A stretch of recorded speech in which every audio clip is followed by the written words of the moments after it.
បាទជម្រាបសួរមួយបាទអវ៉ាន់ទៅហើយបាទចាំទទួលផងមួយបាទតែនេះអវ៉ាន់សុទ្ធអវ៉ាន់មានគុណភាពបាទផលិតផលរបស់យើងបាទសាប៊ូ Extra Wash បាទអញ្ចឹងក៏មកយប់ដកទាំងយប់បាទបងប្អូនអាចតែឆ្ងល់អីមិនបានចេញតែពេលយប់ញៀវក៏មកពេលយប់បងប្អូនបាទញៀវក៏មកពេលយប់អញ្ចឹងដកពេលយប់បាទអូខេណាបាទ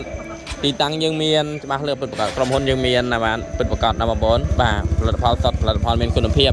បាទបងនៅសៀមរាបណាបាទអូខេហេងចាំទទួលផងទៅហើយបាទផលិតផលរបស់យើងមកធានាបងប្អូនបាទហើយលក់ដាច់ខ្លាំងបាទហេងមួយបាទទៅហើយបងប្អូនបាទដកឲ្យមួយបាទថាកំងយប់ដកទាំងយប់